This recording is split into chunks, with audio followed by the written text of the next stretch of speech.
Students, आज हम लोगों ने नेक्स्ट लेक्चर में डिस्कस करना है ग्लाइकोलाइसिस, जो कि हमारे पास क्या है चैप्टर 11 का लेक्चर नंबर 10 है। ग्लूकोज की ब्रेकडाउन को डिस्कस करना है। आइए स्टूडेंट्स देखते हैं किस तरीके से हमारे पास ग्लूकोज की ब्रेकडाउन होती है या सेलुलर रेस्पिरेशन का प्रोसेस कंप्लीट होता है। सेलुलर रेस्पिरेशन डिवाइड की जाती है 4 स्टेजेस के अंदर। सबसे पहले हमारे पास ग्लाइकोलाइसिस, दूसरा है हमारे पास पायरोविक एसिड की ऑक्सीडेशन, फिर होता है क्रिब्स साइकिल या सिट्रिक एसिड साइकिल, और लास्ट में होता है हमारे पास रेस्पिरेटरी चेन का रिएक्शन। जी स्टूडेंट, सबसे पहला जो हमारे पास स्टेप है ग्लाइकोलाइसिस का है, और याद रखिएगा इस ग्लाइकोलाइसिस के ओवरऑल सेटअप को आप लोगों ने 2 हिस्सों में हमारे पास किया है, अटेंड कर दिया है। पहला फेज कहलाया है प्रीपरेटरी फेज, इसको इन्वेस्टमेंट फेज का नाम भी देते हैं। दूसरा हमारे पास ऑक्सीडेटिव फेज है, जिसमें हमें क्या होता है बाद में स्टोर्ड मॉलिक्यूल की फॉर्म में हमारे पास क्या होती है एनर्जी मिलती है। इसे आप लोग पे ऑफ फेज का नाम भी देते हैं।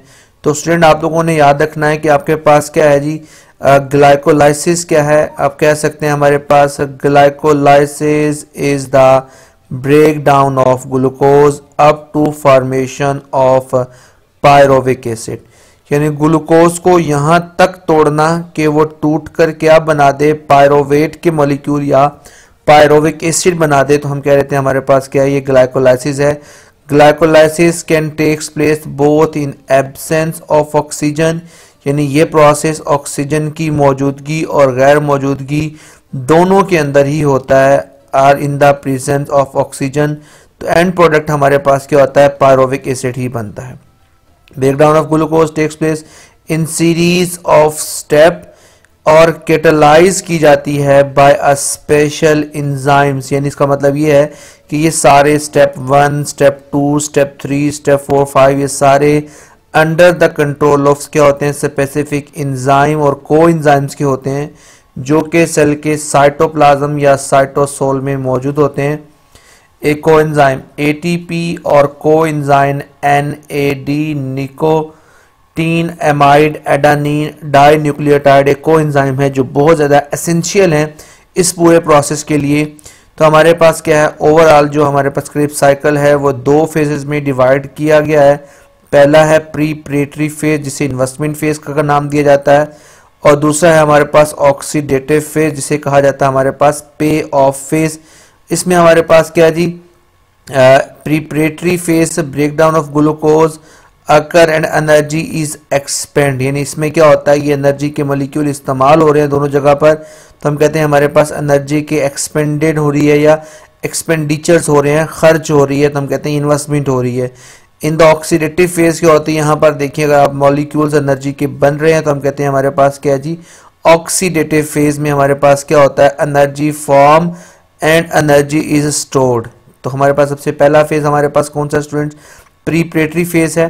First step in the glucose is the transfer of phosphate group from ATP to glucose, यानी क्या मतलब ग्लूकोज के साथ एटीपी के मॉलिक्यूल को इस्तेमाल करके ग्लूकोज 6 फॉस्फेट का मॉलिक्यूल बनाना, यानी ग्लूकोज के इस 6 कार्बन में कार्बन नंबर 6 के ऊपर जो होता है हमारे पास क्या है जी एडजस्टमेंट कर देनी किसकी फॉस्फेट की, जो कि एटीपी के साथ से टूटा होता है, तो हम कहते हैं ये ग्लूकोज 6 फॉस्फेट हमारे पास यहाँ बन जाता है। और फिर क्या होता है ये फौरन से अपने आप को अपनी आइसोमेरिक फॉर्म में तब्दील हो जाता है, ग्लूकोज से वो बन जाता है फ्रुक्टोज 6 फॉस्फेट में। इस स्टेज पर क्या होता है एक और एटीपी हमारे पास इस्तेमाल होता है, जो कि उन 6 कार्बन में एक एटीपी कार्बन नंबर 1 पर लग जाता है, एक कार्बन नंबर 6 पर लग जाता है। यूं ये हमारे पास बन जाता है फ्रुक्टोज 1,6 बाईफॉस्फेट, यानी ऐसा मॉलिक्यूल जिसके पास 2 फॉस्फेट हैं और कहां पर है हमारे पास एक कार्बन नंबर 1 पर है, एक कार्बन नंबर 6 पर है। आप यूं समझ लें स्टूडेंट्स ये हमारे पास एक ग्लूकोज का मॉलिक्यूल कार्बन का दूसरा मॉलिक्यूल है, फिर तीसरा मॉलिक्यूल है, फिर इस तरह से लिंक करते हुए चौथा, इसके आगे फिर 5वां, इसके आगे क्या हमारे पास 6ठा मॉलिक्यूल है। तो पहले जो था वो हमारे पास 6 वाला था, तो 6 वाला पाई बॉन्ड, जो पहला पाई बॉन्ड था वो कार्बन नंबर 6 पर अटैच हुआ, तो हमने कहा ये ग्लूकोज 6 या फ्रुक्टोज 6 फॉस्फेट बन गया। फिर दूसरे एटीपी का जो था हमारे पास पहले वाले कार्बन के साथ आके पाई बॉन्ड अटैच हो गया, तो हम कह रहे थे हमारे पास वो क्या, हमारे पास 1,6 पाई फॉस्फेट बन गया। तो हमारे पास है the next step in the glycolysis is the enzymatic splitting of fructose 1,6 phosphate into 2 fragment, जिसमें हमारे पास क्या है जी, ईच ऑफ द दो अलग अलग फ्रेगमेंट्स में तब्दील होना हमारे पास होता है। Each of these molecules contain 3 carbon atom, उनमें से एक कहलाता है 3 फॉस्फोग्लिसरल एल्डिहाइड, यानी हमारे पास क्या कहलाता है, एक G3P में तब्दील होता है और दूसरा हमारे पास होता है DAP में 3 हमारे पास है 3, जिसमें 3PgAl और ग्लिसरल एल्डिहाइड 3 फॉस्फेट G3P में तब्दील होता है, और दूसरा हमारे पास क्या होता है वो DAP में होता है, जिसे कहते हैं डाई हाइड्रोक्सी एसीटोन फॉस्फेट। याद रखिएगा स्टूडेंट्स, ये दोनों के दोनों क्या होते हैं, आइसोमोरिक इंटरकन्वर्टेबल होते हैं।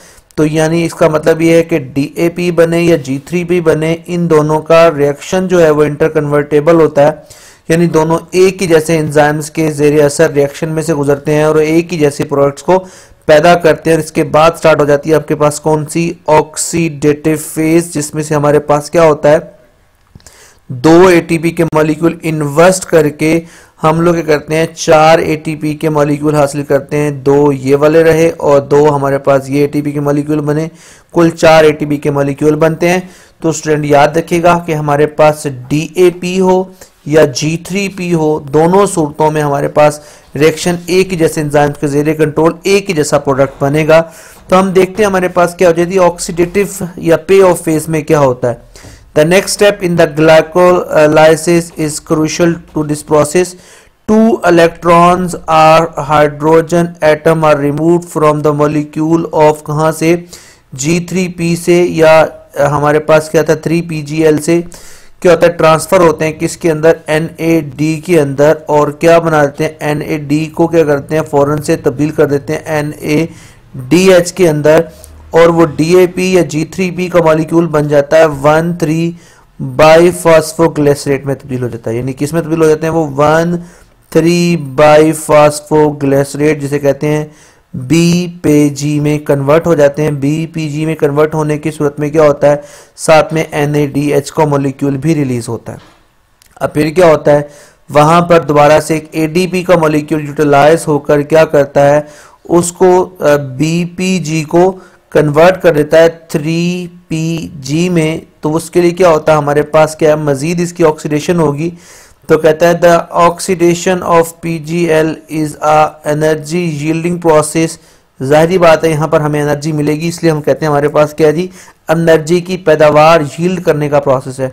High energy phosphate bond is created होते हैं, और हमारे पास जैसे मैंने बता दिया at the very next step the glycolysis this हमारे पास phosphate group is transfer to the molecule of adenosine triphosphate, ADP को ATP में तब्दील कर देता है। यही जो मैंने आपको बताया, नेक्स्ट स्टेप में हमारे पास क्या होगा, ATP बनेगा। तो end product of this reaction क्या बन जाएगा, 3PG 3 फॉस्फोग्लिसरेट बन जाएगा। ये हमारे पास है, ये स्टेप नंबर 7 दिखाया गया इसमें हमारे पास। तो उसके बाद क्या होता है, in the next step 3PG क्या है, कन्वर्ट हो जाएगा 2PG में। जाहिर बात है कि जैसे ही हमारे पास 2PG में कन्वर्ट होता है, तो स्टूडेंट्स आप लोगों ने याद रखना है कि फौरन से 2PG जब अपने आप को कन्वर्ट करता है, तो साथ ही वाटर के मॉलिक्यूल भी यहाँ से क्या होते हैं, रिलीज होते हैं।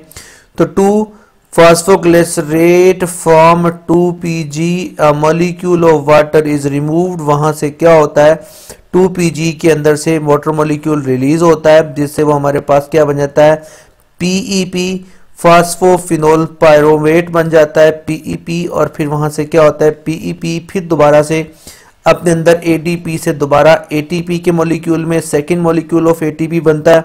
तो हम कह रहे थे हमारे पास क्या होता है, वहां पर एंड प्रोडक्ट जाके क्या बनता है, हमारे पास पायरोवेट बन जाता है, जो पायरोवेट या पायरोविक एसिड का मॉलिक्यूल होता है।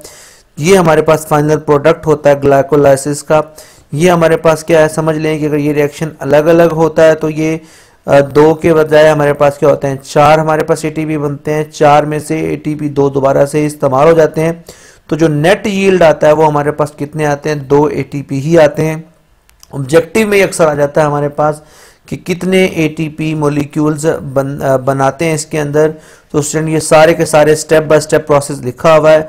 तो हमारे पास क्या है जी, इसमें जिस तरीके से हमारे पास है उसकी ग्लूकोज की ब्रेकडाउन के लिए एटीपी का इस्तेमाल करते हैं। फिर रीअरेंजमेंट होती है जिसमें फ्रुक्टोज बनता है। सो रीअरेंजमेंट के बाद स्टेप नंबर 4, 5 में ये मॉलिक्यूल्स की कन्वर्जन होती है जिसमें डीएपी और G3P बनता है। फिर हमारे पास क्या होता है, ये इंटरकन्वर्टेबल मॉलिक्यूल्स अपने आप को ऑक्सीडेशन में लेके जाते हैं ताकि हाई एनर्जी मॉलिक्यूल दें। तो ये ओवरऑल जो सेटअप है इसे कहते हैं हमारे पास क्या है जी, ग्लाइकोलाइसिस है। इंपॉर्टेंट लॉन्ग क्वेश्चन है, इस चैप्टर का बहुत इंपॉर्टेंट है स्टूडेंट्स। आप लोगों ने अच्छी तरह से इसको याद करना है, इसकी लिखकर प्रैक्टिस भी करनी है और इसकी जो डायग्राम है इसको अच्छी तरह से बनाना भी है। इंशाल्लाह नेक्स्ट हम लोग लेक्चर में इसका दूसरा फेज पायरोविक एसिड की ऑक्सीडेशन और सिट्रिक एसिड साइकिल को डिस्कस करेंगे। तब तक के लिए अल्लाह हाफिज।